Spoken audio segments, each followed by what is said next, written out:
Thank you for joining me here at the Real ResQ Podcast, part of the Vertical Podcast Network. You can go to verticalhelicast.com to check out not just this podcast, but the Hangar Z, the Helicopter Podcast, and all the Vertical MRO podcasts. Plus, we have a couple more coming, so stay tuned and I will keep you informed as soon as it happens. Now, I'd like to take a moment to say thank you to the sponsors for this episode. Blue Drop Training and Simulation. They are taking simulation to a new level. Check them out at bluedropusa.com or bluedroppts.com. Switlick Survival Products. They manufacture the highest quality safety and survival products for aviation, marine, and military markets. Check them out at switlick.com. And as always, you can go to the realrescuestore.com to get your swag to support this podcast. Now, coming up next in this episode, I am joined by another Finn's brother. What's fun about this to me was that he did a short stint in the Coast Guard and then went on to the New York Police Department and retired there, NYPD. Amazing stories from both aspects, very different and a little unique in comparison to the normal episodes and conversations that I have, but super good time. So please welcome our next guest, United States Coast Guard, rescue swimmer number 123, Mr. Joe Burns. My name is Jason Quinn. I am United States Coast Guard rescue swimmer number 500. These are my rescues and rescues from those of us that put our lives on the line every day so others may live. This is the Real ResQ Podcast.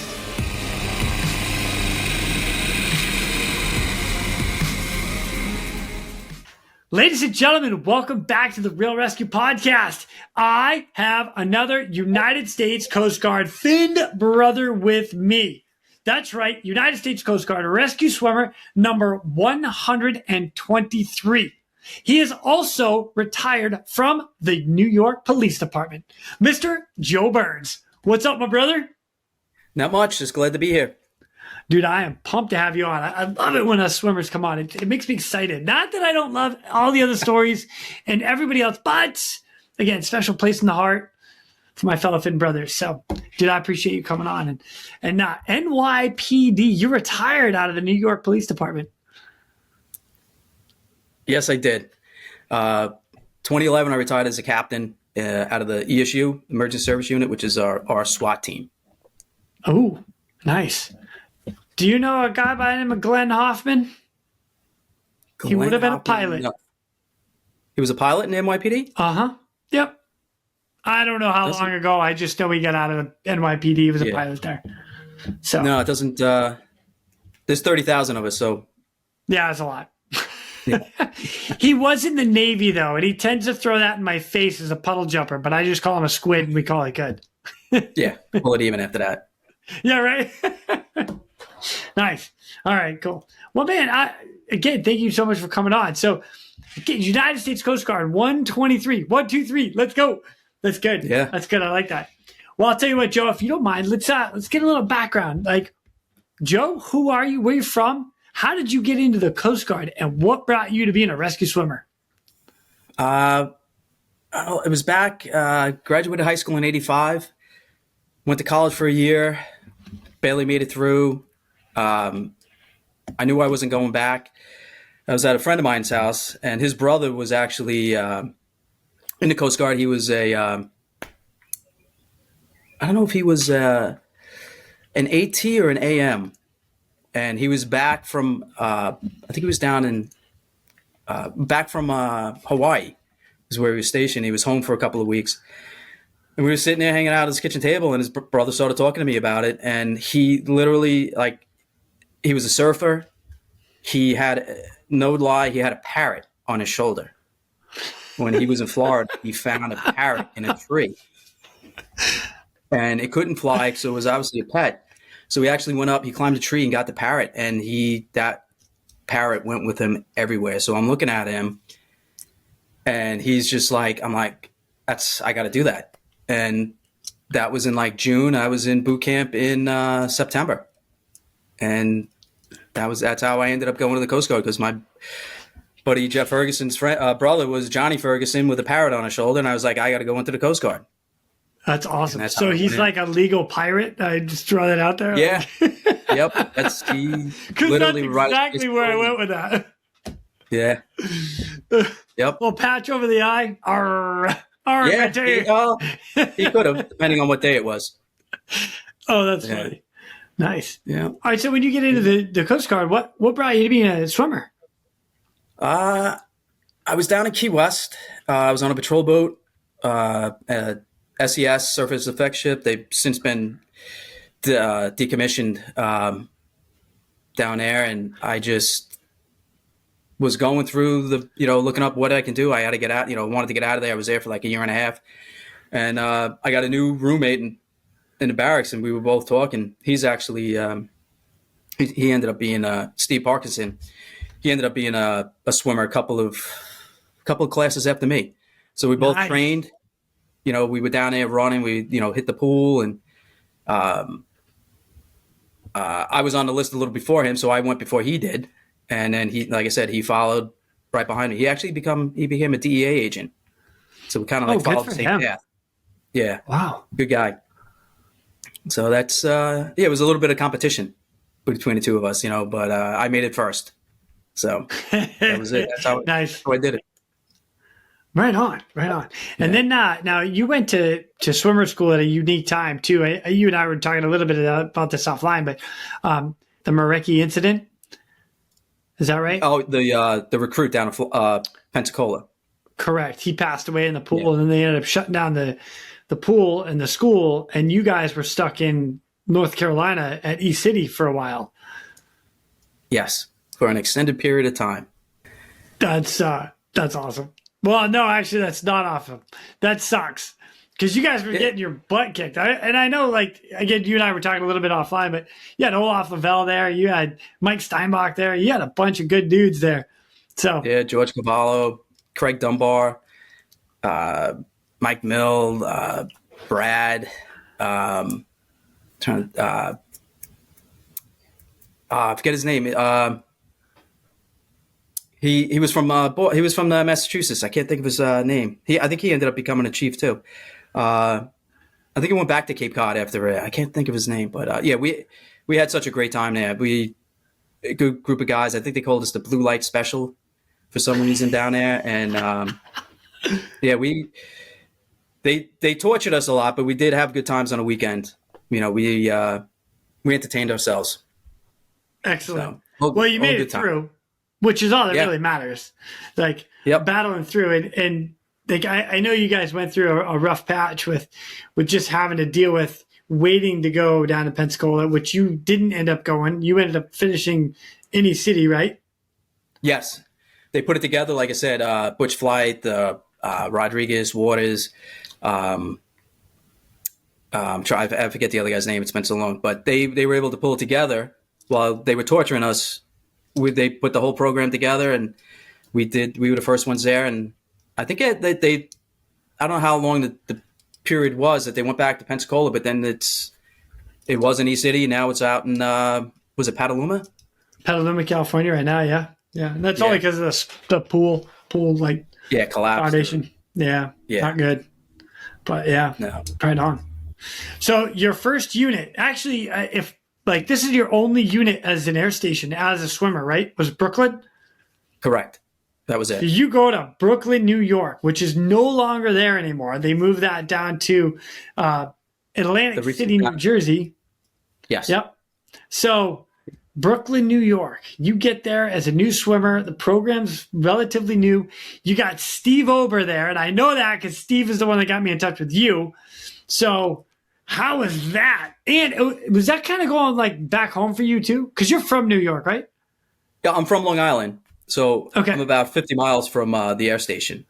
So, I got there. I actually got there before Olaf and Craig Dunbar, because they took their a week vacation after swimming school. So I came home, spent 2 days, and then I just went to work and waiting for these guys to show up. and then trying to get into it and everything, and then they showed up, which was great, and then from there it was just good times, and a lot of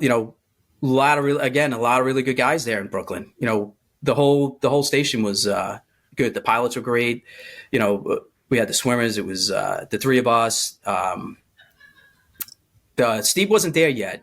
He came about 6 months, I think, afterwards, after we were there. Okay. And then he showed up, and he just took control as usual. Turned the whole the shop around. He just got I got to say, Steve is a man who gets things done. Whether it was getting us equipment, getting us whatever we needed, he got it, and he was always hustling. So that's just that's Steve. We still stay in touch. We text every so often. Because actually his son was a lacrosse player, and my daughter was a lacrosse player, and we were actually, the last time I saw him was out in Denver. My daughter was playing there, and his son played there. Oh, wow. Nice. Got to have a beer with him out there in Denver. Oh, that's awesome. Heck yeah. Yeah. Good deal. Yeah, it was a good time. All right. That's fantastic. I'm glad you had a good time. Because how many years did you do in Brooklyn before you got out? I only did 2.5 years.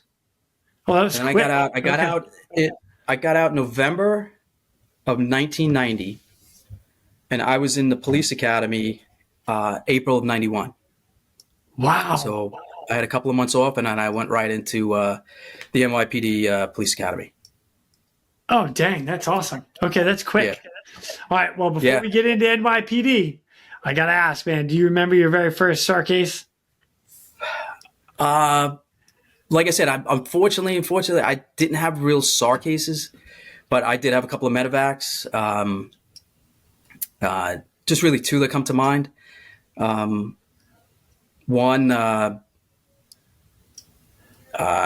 it was like a tanker ship off of Jersey. We had to fly out. A guy was in the engine room. He fell off the catwalk and broke his back. And oh, dang!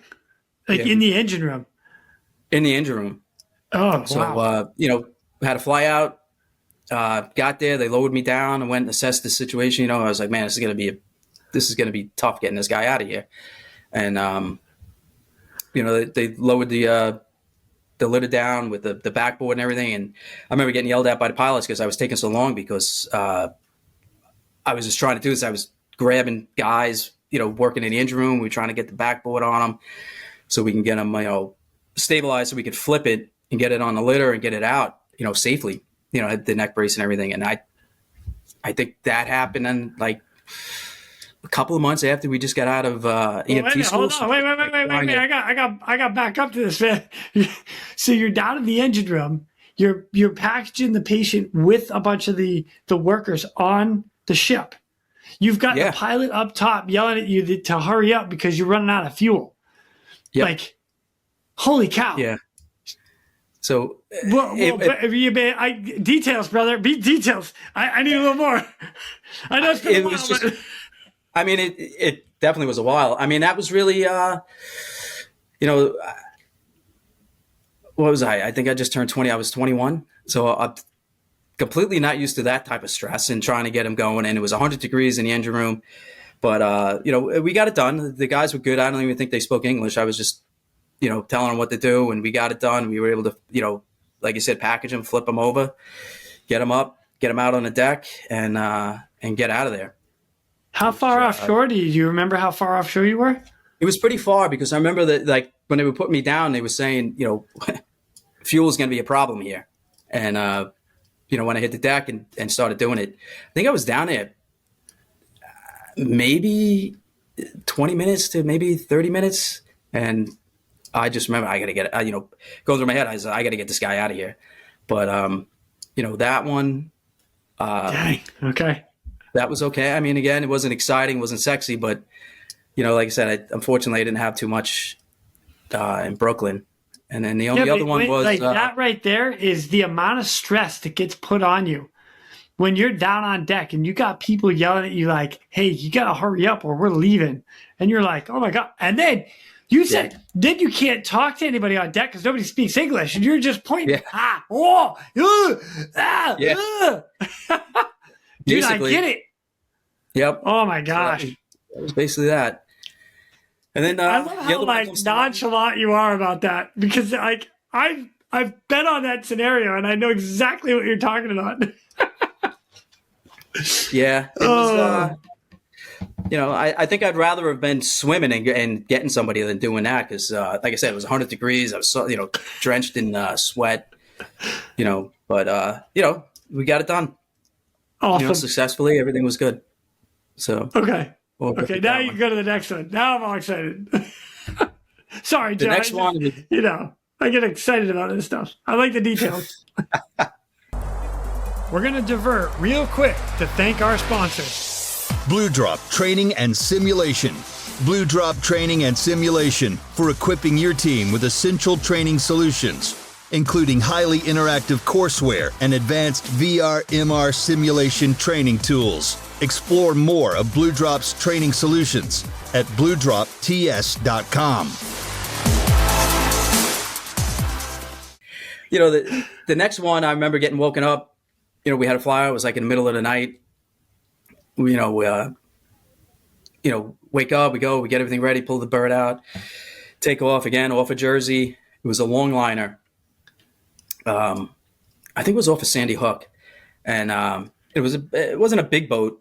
It was probably like a 36-foot boat with a big barrel long liner. So they had the line goes out with the hooks, and they just bait it, and they look for fish. They set it and they go back and they pick it up. So they were reeling in the drum, and as they were reeling it in, he was standing behind the drum, and the line was literally going through between his legs. I don't know why he was standing there, and the line snapped, and that was under tension. So now the drum whips the line through, and of course, as the line is going through his legs, he gets impaled between his legs.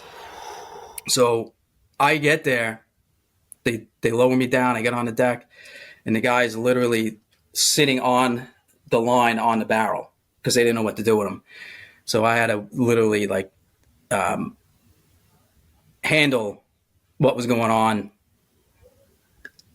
with the hook impaled in between his legs. So I had to cut the line, package him the best I could, get him on a litter, and get him up into the helicopter. And then we had to transfer him from there. And then I had explained the whole situation to the EMS that was waiting for us on shore. So I had to explain the whole thing, and the guy was just completely, beyond embarrassed.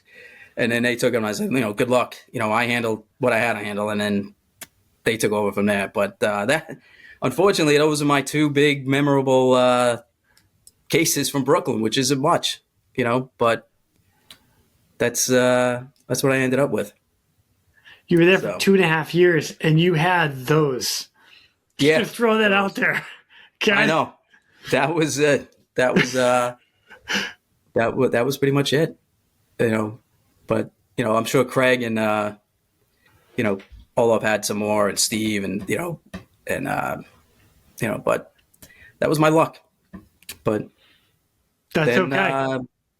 Like right after that, like I said, I got out in November 90 and transitioned right into the NYPD. So right on. It was good experience. That's awesome. So grand total in the Coast Guard, just over 4 years? Yep. 4.5. Nice. So that's a standard kind of enlistment, I guess. And then you might have to sign a little something like, all right, we're going to send you to A school, summer school, and you might have to do a couple more months, and then you go from there. That's exactly what happened. Yep. Yeah. I can't believe you went through all of that. And it was like, no, 4 years, I'm good. That's awesome. I know a couple of people have done that, but one of my things, I always wanted to be a cop. So actually, while I was there, I took the test because I was in New York City. So I took the test for, the NYPD, and I actually went through the process. Actually, again, Steve Ober helped me out, with getting me, time off and stuff to go for my interviews and my physical and all of that stuff. So, again, being Steve Ober, he helped me out with that whole thing. Sweet. Steve's such a good guy, man. Helping the brothers out. That's awesome. All right. So now we're going to bring you in. You did 20 years in the NYPD. Is that right? 21. Okay. So I'm sorry. I didn't mean to cut you short there. My bad, Joe. No, My bad. that's All fine. right. That's good. 21 years in the NYPD, retired a captain. Yeah. So Yes. New York City's a big city. It's police department is larger than some countries' armor, like the entire army. Yep. And our aviation was bigger than some air forces. The Crazy. amount of helicopters and planes we have. So That is incredible.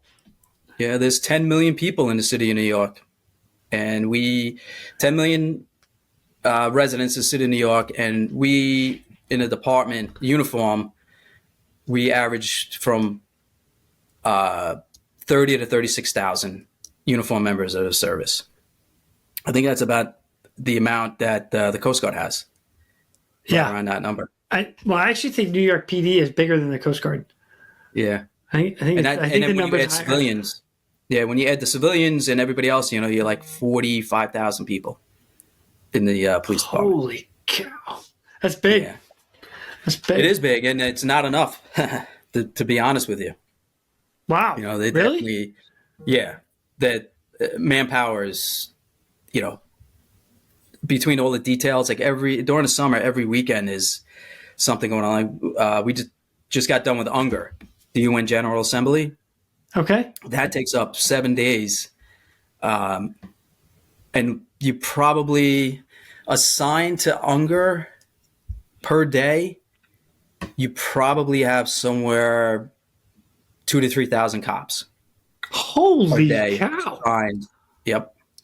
Because you're doing traffic, you're doing security, you're on rooftops, ESU and counterterrorism, they're doing escorts, every dignitary. And it was 100 and something nations that go there. So each dignitary gets their own escort.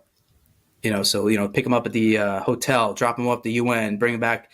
They got to go to dinner, and it's just the resources are stretched so thin. And in between there, you have other details. Parades here and parades there.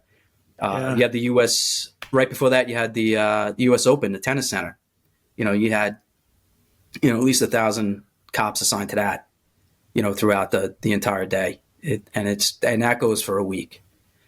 Wow. So, and then you have, during that time, you have the West Indian Day Parade that's in Crown Heights, Brooklyn. That is probably one of the bigger, most attended parades. And it literally, but start and finish with that whole detail is 3 days long. And oh my it is just, gosh. Yeah, and I think they got lucky this year. I think there was only one person shot this year. Oh, well, that's wonderful. Yeah. I mean, that's down. Back when I did it, there was I was working one time, 5 people were shot. Oh my gosh. So, it just that's how it goes in New York City. So I'm gonna ask kind of a funny random question. Like, I think of 2 things that New York that I personally have no intention of ever visiting there during these 2 times: Macy's Day Parade and when the ball drops in New York City. I've no interest in going there, but I imagine that's like all hands on deck on both of those. the Macy's Day Parade isn't bad because you have it's a family. That's Thanksgiving. It's family. You have tourists and everything. That's fine. I've worked it a number of times. I even had, like, when I knew I was doing it, my wife and kids would drive in, and I'd set them up with a good spot to watch the parade. But New Year's, I've worked at. I mean, they get close to 1 million people attending the ball drop, and we have them lined up from 43rd and 7th and 8th, all the way up to 59th Street, and then they wrap around Central Park. They're in Central Park, and then you got the side streets, and it is just the amount of people and the logistics involved in that is just unbelievable. And, it is, and it goes off without a hitch. Like there is talk about a terrorist,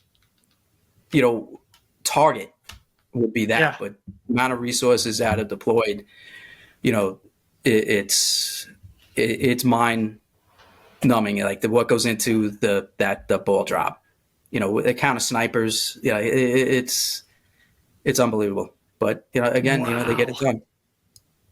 But Man, wow.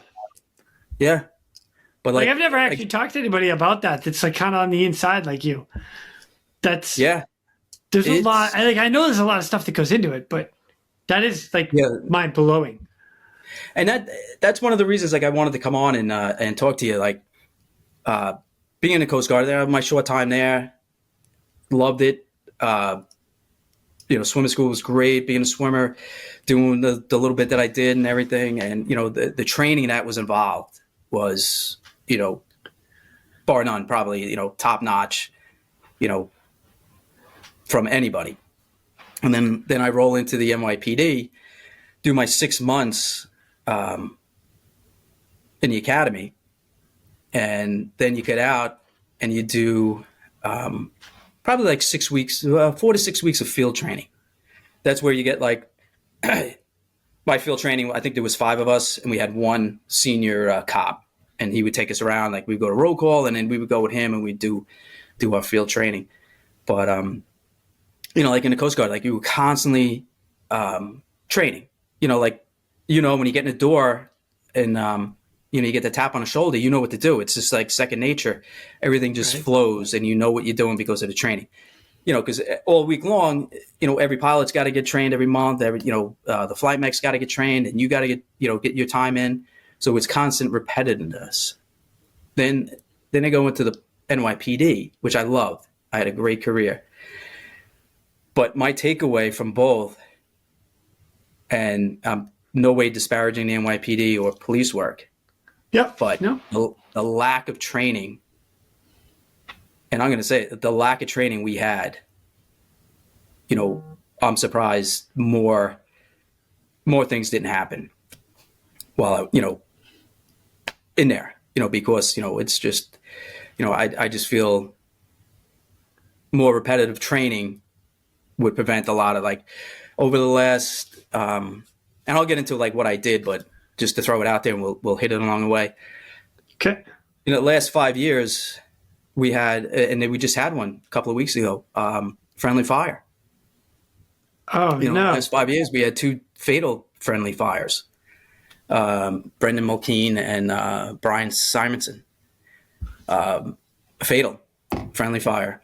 And then 2 weeks ago, there was an incident on a subway platform, and the guy had a knife, and then one of the officers were injured through friendly fire.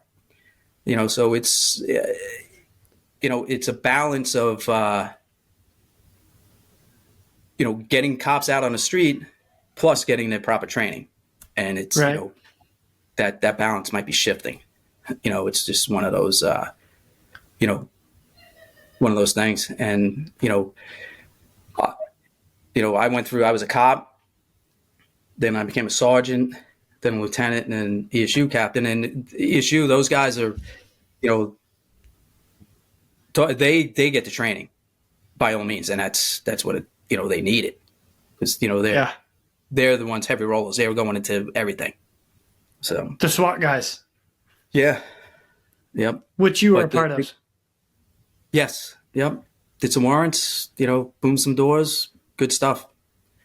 Ooh. So, okay. This is a rescue podcast, but I can divert for a little bit. I'm all about a good story. Just throwing that out there, Joe. Yeah. Well, like I think, we did. I don't know if booming doors and search warrants and stuff, equate to rescue, but it's what we do every day. But I don't know if I care. I like a good story. I'm saying, Joe, I just like a good story. The Aviation Unit, my friend Jimmy Cohen, he was the CO.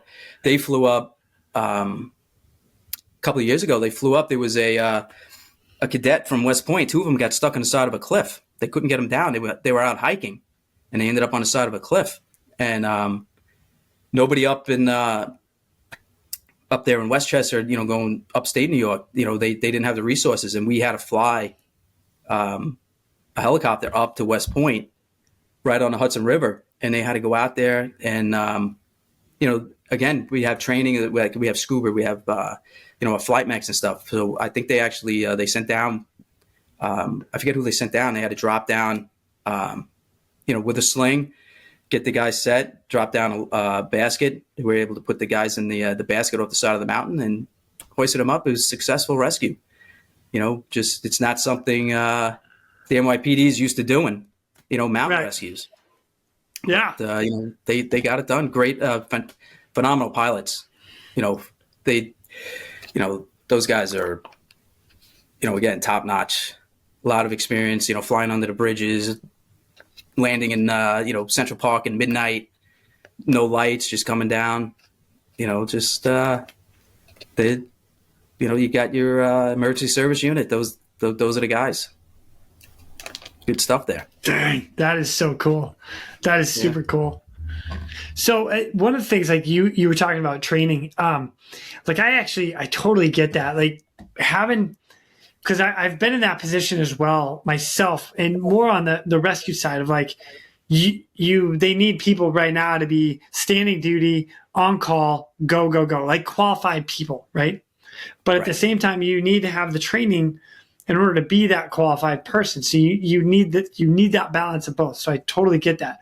It's why one of the things I find interesting, like the U.S. Coast Guard, for us, we were training all the time. And then once in a while, the scenario would come in where we have to go do the rescue side, right? But we're training, and then it goes. And I would even throw that out to some of our spec op guys. Like they're training, and then, okay, we have a mission. Okay, come back, training, mission. Whereas you in the NYPD and like some of the spots that I've been, it's like, we need you now, fill the spot, fill the hole, go. And now you're into it without ever having to train with the guys you're around, and you're kind of winging it. But you're winging it in a safe way, if that makes sense, kind of. Yes, you always want it to be in a safe way. And you just hit it. You're going on a detail. Like I said, you could be on a detail, and you don't know a single guy on your roster. You just got thrown in with 3 guys from Queens, 2 guys from Brooklyn, a couple of guys from the Bronx. And you're on a roster, and you don't even know them. You don't even know their first name. And if something happened, essentially you just hope the other guy sees what you're doing. It is. I mean, again, being the largest, and again, I'm going to say it. Some people may disagree with me. The greatest police department in the world. But like anything else, it's got its flaws. And like you said, training, mission. Here, it's more like when you're on the street, you rely more on instinct than you do training. Yeah. If I could put it in that respect. And that instinct or gut feeling comes from experience more than training. Our training, and again, I'm not disparaging the department. Our training was going to the range once a year and firing 100 rounds. That was our training. And then you may have like a borough-based training with whatever new was happening, like in the paper, if there was like whatever an incident, whatever, you'd go to borough-based training. And the first 2 questions are, what's for lunch? And then we getting out early. So nobody's, that's all anyone really cares about. But, when you're on the street, the goal is to get a partner. So you two know what you're doing, each other's, how your partner's going to react. And it's, it's just, you're relying on the guy you're with. And like I said, if you don't even know the guy's name you're with, how are you going to rely on him to know what you're thinking? So, there's definitely flaws. And again, the training training in the military to instinct in the police department, there's a big gap in the middle, and they, again, they get it done, and hopefully with minimal issues. So let's go you personally. Like, how did you take the U.S. Coast Guard and all the training and stuff that you had been through and use that to your advantage in the department? We're going to divert real quick to thank our sponsors. Switlick. No mission is the same. Why should your suit be? Introducing a new custom dry suit experience. Choose your fabric, colors, neck and wrist seals, zippers, pockets, collars, and so much more. Intelligent measuring prompts ensure the most tailored fit. Brought to you by Switlick Survival Products. For more information, visit us at www.switlick.com. Well, it was good coming from there because, I knew the rank structure. I knew the command structure. So I was ahead on that game, which was good. And, understanding orders, taking orders and, being yelled at and everything, I took that, well, which was good. And then you got to be able to think on your feet, which, being a swimmer, when you're in the water, whether it's training or whatever, you rely on that. Like, you can think on your feet through your training, like, all right, I got to do this. I got to switch, I got to go this way, which was good. And I'm glad I had that. And, and just the whole, mission, you take each call as a mission and you take it from start to finish. And that's how I got through, my younger years as a cop. Then afterwards, being a supervisor, then things switched. Yeah. Right on, man. Yeah. All right, Joe, I gotta bring you into SWAT to just like maybe, I don't know, 2-3 stories that stand out to you while you were in SWAT. There was a few, good, good stories. I mean, I have more stories when I was in narcotics, which were better. Okay, all right, let's go to narcotics. That was maybe good. one story from each, Joe. I'm good with it all.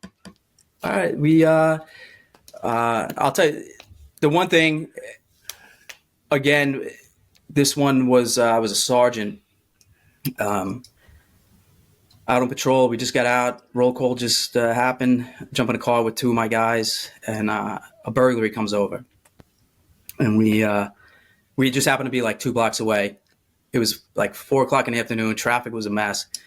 We were the first ones there. Myself and one of my cops, we jump out. We get flagged down. And we look up, and there's a guy running across the roof. And with that, door opens. It's like a 3-story walk up. And the guy's like, he's tried to get in. He's up on the roof. Come up to my apartment. So we run up the stairs. He points to the window. I jump out onto the fire escape. Now, my partner's behind me. And I'm like, I look up. We're on the 2nd floor. Now the 3rd floor has a ladder going up to the roof. So, with the fire escape. And I look up and I see a head off to the side. And I'm like,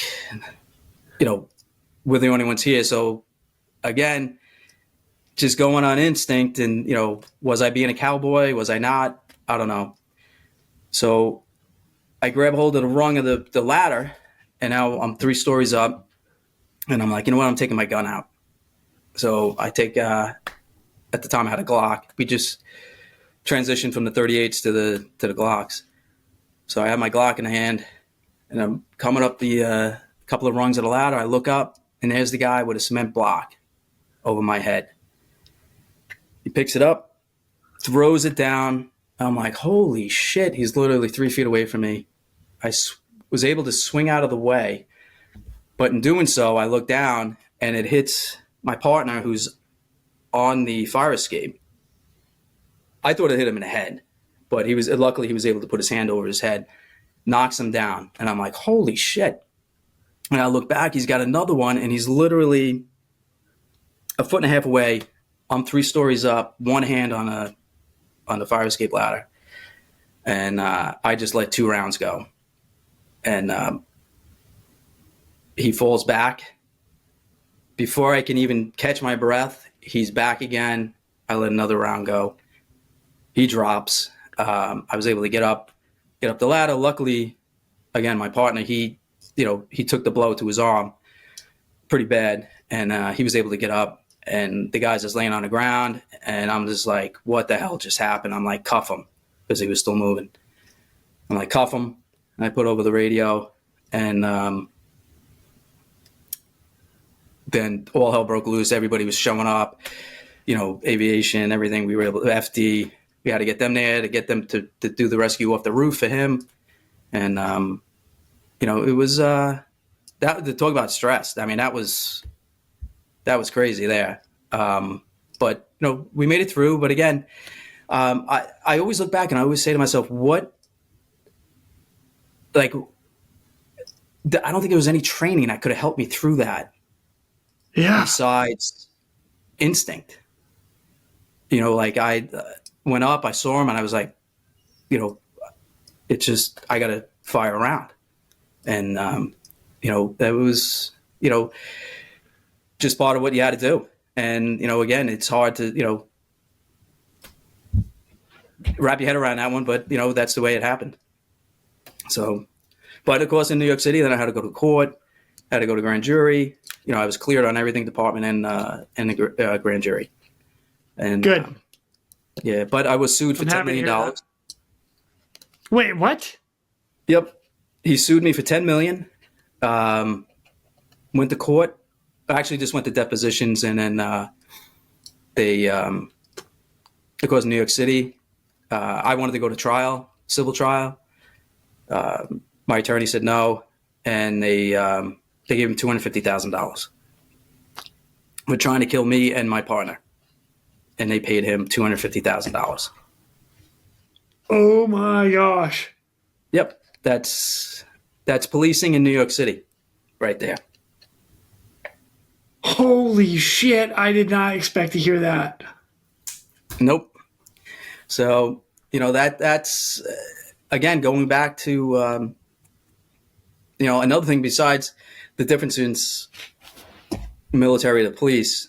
You add that stress on top of you trying to get something done in the city. So, that's kind of the world of policing nowadays. That scenario right there. So, and I had, the witnesses were great. The 911 call, like everybody was on board. Everything was great. It was a clean shooting, and that's what we ended up with. So that's it's hard to believe, right? Yeah, so, actually. Yeah. I mean, cumulatively over the course of my 21 years, I think I was sued for $22 million. $22 million totally over just incidents that happened. And, oh my God. Yep. But I don't know if to wear that as a badge of honor or like man. At this point in your career, wear it as a badge of honor. Like what? It kind of was, but it's also like a sorry state of policing, where no matter what you do, and that's one of the reasons. Again, I get to training versus policing. Stress. When you add the stress on top of that, it's tough being a cop now. I mean, in the last 5 years, there's been 10 suicides in the NYPD. Oh my God, that's terrible. That's that's just over the last 5 years, 10 of them. So, it's it's a great occupation, but it comes with its challenges and stressing. Yeah. So, wow. But holy shit, Joe. Yep. 21 years in the friggin' NYPD. Get some. Yeah. And then my daughter, she was in the NYPD for 3 years. Actually, she was in one of my old precincts. I was able to get her there. She has since she left, and she came out to Long Island. She's in the sheriff's department, which I'm grateful for. To get out of the city. Oh, it's good to hear. Yeah. Wow. So, crazy stuff. So that was narcotics, you said? That is no, I was just on patrol as a sergeant. Oh. And then fast forward, became a lieutenant. I was in Queens, and during my time as a lieutenant, 9/11 happened. So That's right. You were a cop during that time. Oh my gosh. I was a lieutenant. I was home at the time. I was doing a 4 to 12, and I remember picking up my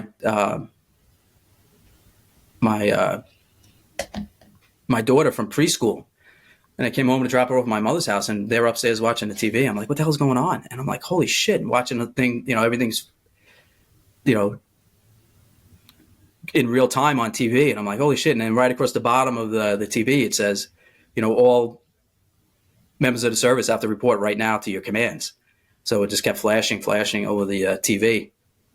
And I just kissed my kids goodbye, jumped in a car, called my wife, and got to my precinct.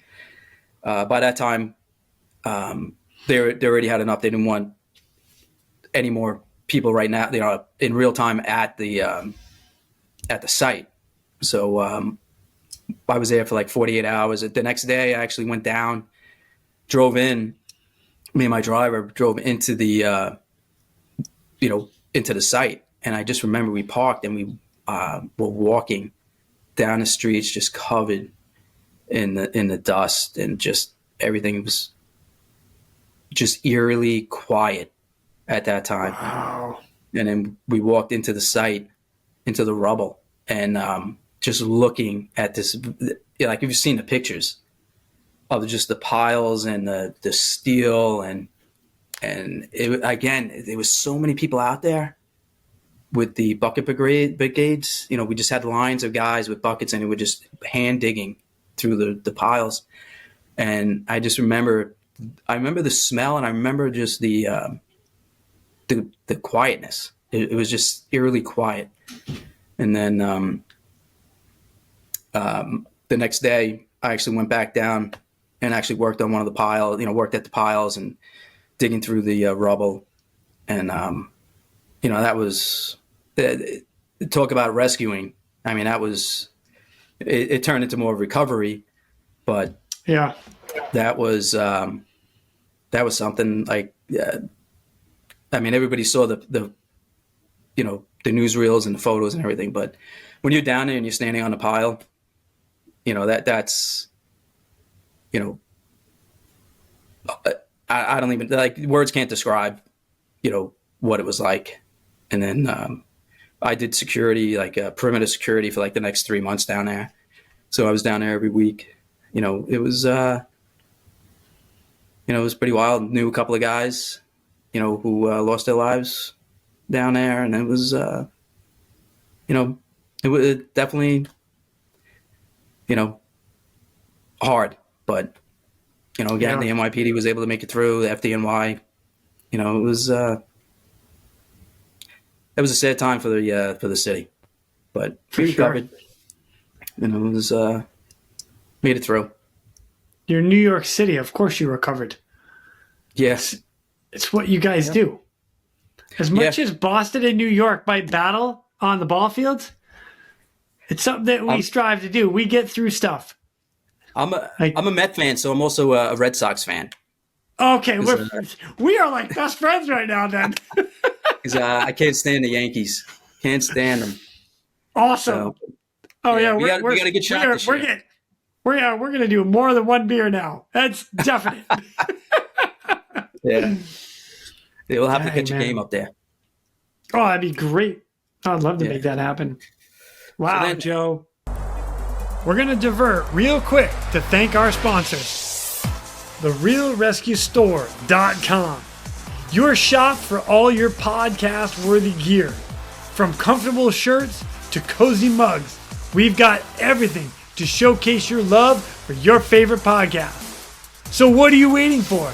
Head to the RealResQStore.com and let your gear do the talking.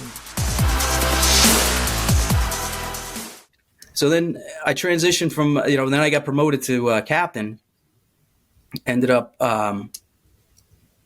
doing some time on patrol, and I ended up in Brooklyn North Narcotics. that just in itself, Brooklyn North Narcotics, and I covered the 7981 precinct. So I had 2 precincts, and it was Bedford-Stuyvesant. So I'm sure that you probably heard of that location in Brooklyn, right? Bed-Stuy. I'm gonna say yes, but I'm not totally sure where it is. So Yeah, I'll go with it. I'll look it up. yeah. It's notoriously. It has since,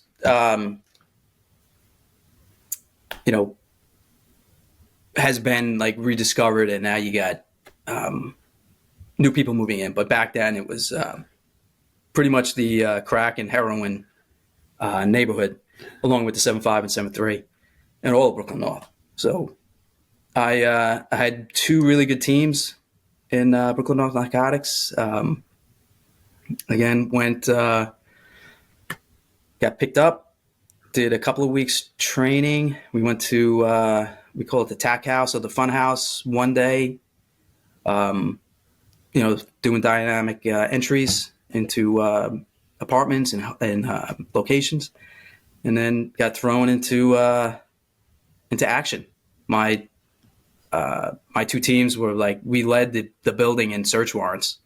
So we were 2 or 3, 4 times a week. We were just hitting doors in Brooklyn, nighttime endorsements at the time, no knocks at the time.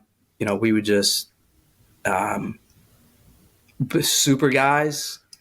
But again, getting back to training and equipment, it was none. We were just cowboys. We had bunker security. Bunker security was the only one with the weapon out. The bunker had the shield. So that was the first 2 guys. And then after that, it was the ram. I always carried the sledgehammer. So we would hit the door. We would do the confirmation buys, either undercover or CIs. We'd get the go-ahead. We'd go up. The ram would start hitting the door. Boom, boom. If he couldn't do it, I would grab the ram, do a couple of shots, hopefully get the door open. Bunker security would go in, and then everybody else just filed in. And it was just mass chaos because you wanted to get to the bathroom as quick as you could because so they don't flush all the stuff. Yeah. And they always had, they were smart. They had buckets of 5-gallon buckets of water to help flush the drugs. Wow. Yeah, they were smart. They knew what they were doing. Again, it was crack and heroin, some weed spots, but I'd well over 100 of those, and it was just all the time. And a couple of crazy ones there. Picked up a lot of guns. A lot of drugs, and we didn't lose anybody, but a couple of people bailed out of windows. Where getting back to rescues, we had one girl jumped out of the window. We would have the precincts do outside security, and I'm like, "Where's the subject? We lost the subject. There's no way out out." She went out the front window as we were going in the front, and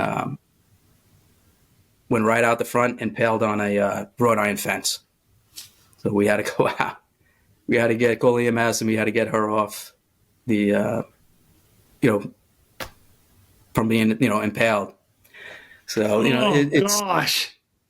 And again, it gets, the stress, it's a lot to handle. And, and again, getting back, I believe I was able to handle it because of the Coast Guard and everything that I went through with the, swimmer school and doing all that. I was, able to process it and handle it, and get through. And I'm thankful for that. It's just, it's amazing to me about that in particular statement right there, because there's a lot of us that I've talked to, and what we went through in the Coast Guard, and I can't speak for all the other spec op guys and what the training is that they go through, but that stress level at a certain area in your life and what you survive, that's what I'll call it, set such a precedence for the rest of your life to drive forward, to be able to deal with everything that we deal with, and then some. Like, yeah, it definitely it's mind blowing to me. Mm-hmm.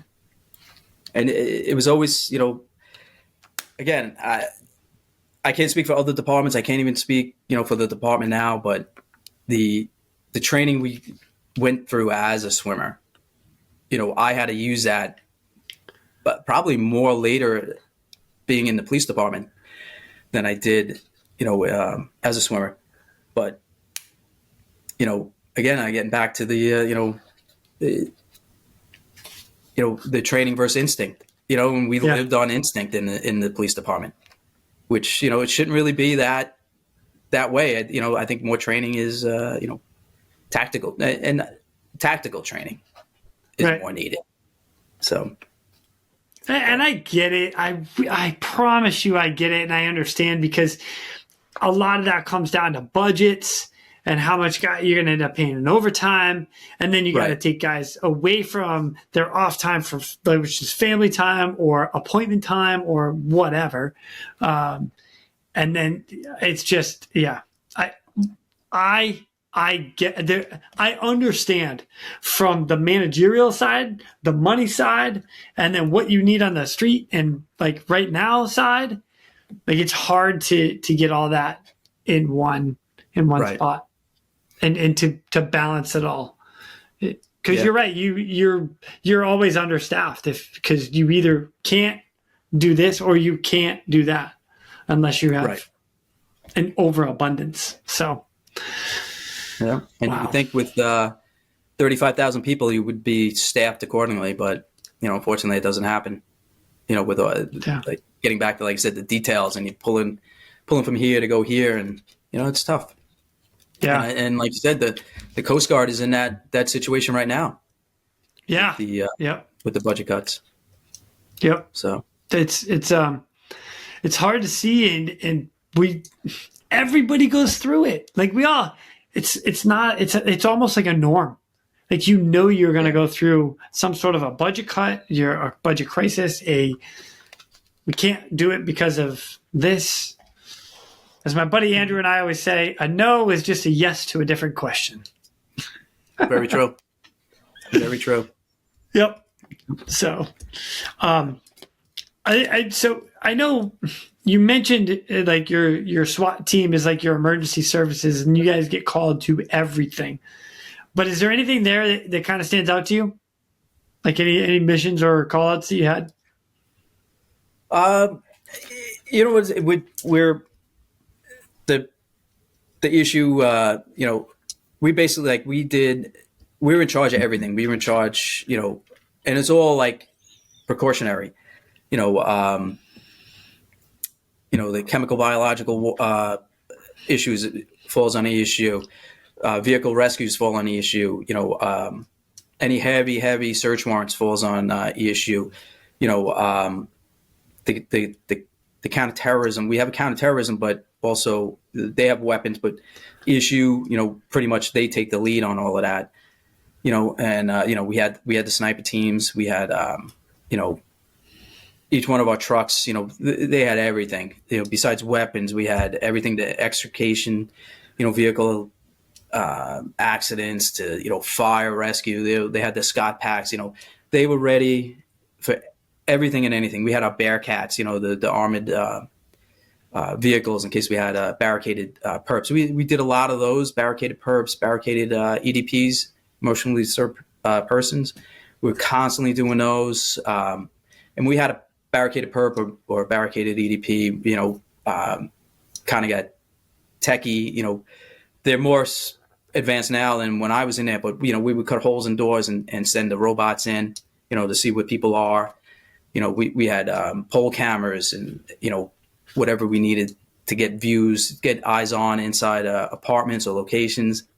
Even if we were doing a rescue, we needed to find out what was going on.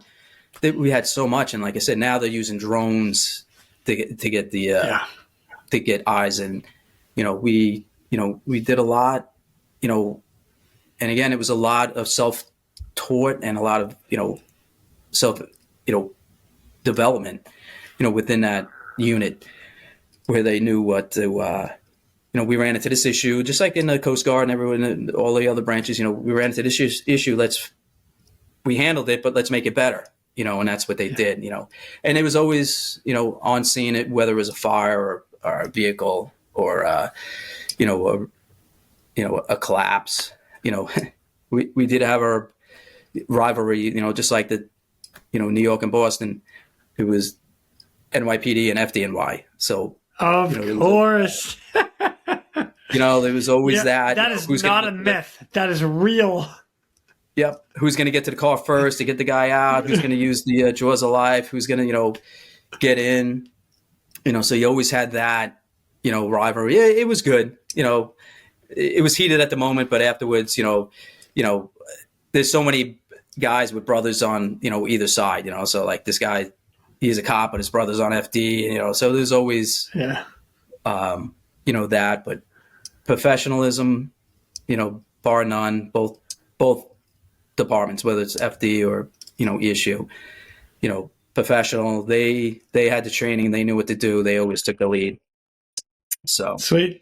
So that was pretty much it. I mean, that's, the one thing I wanted to, like, when I was thinking about what to talk about, I just wanted to bring out that, the nexus between, training and, instinct and, trying to make that,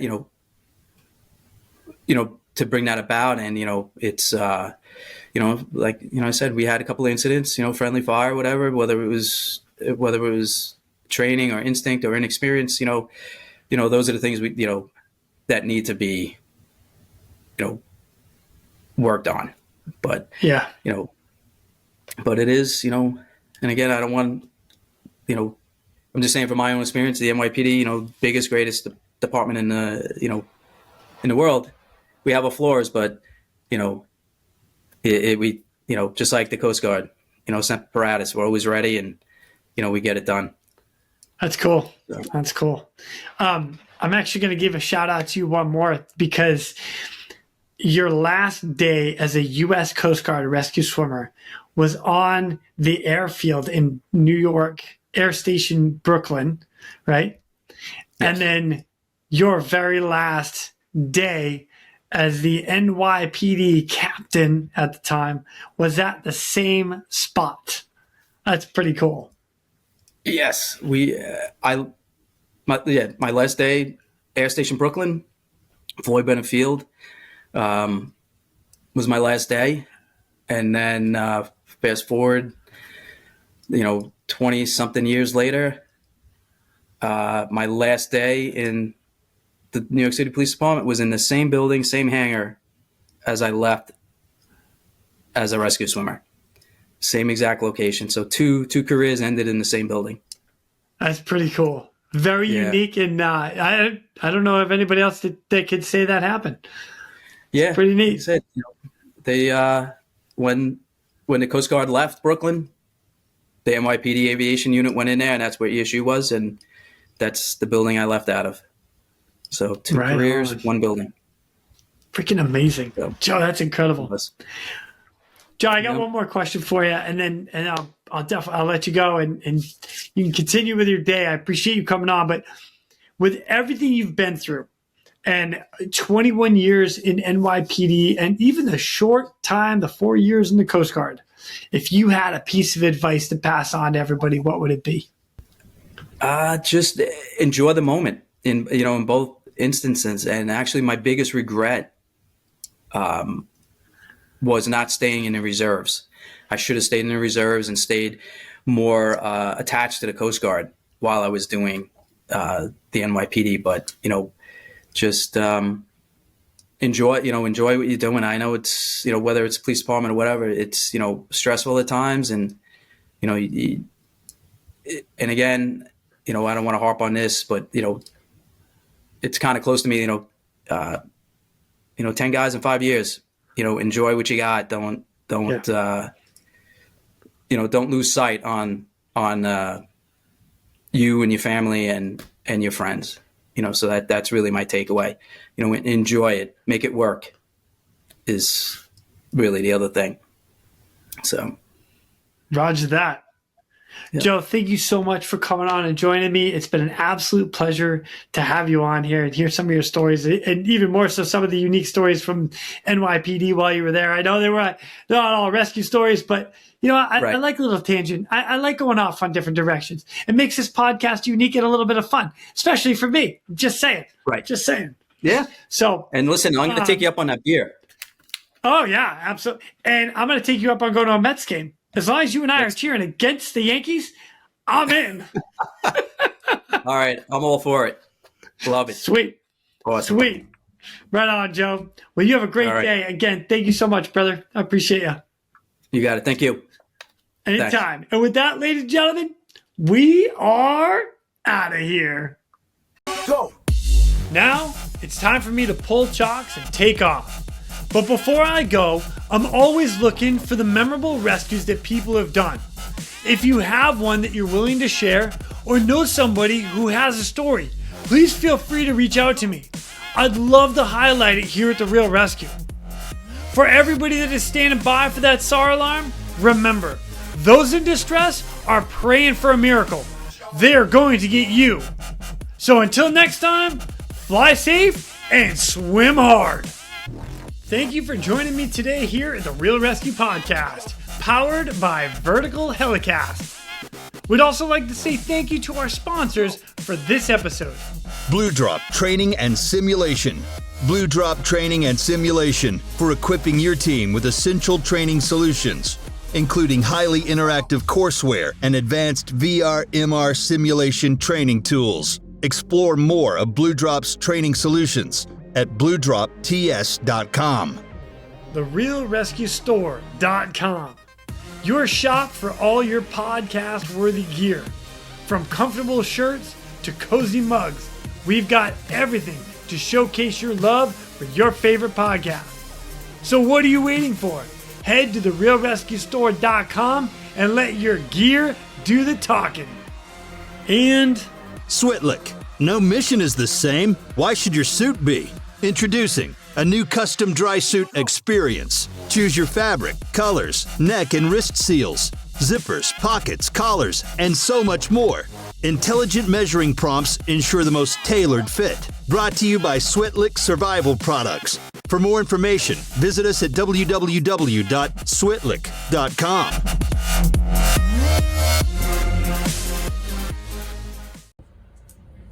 all right, Rotoblade, what do you say? You want to go for a walk? You want to go for a walk? Yeah? Is it time? Is it time to go for a walk?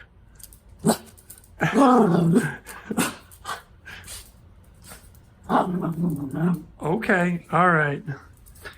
Let's go. Let's go. All right, we're going. We're going.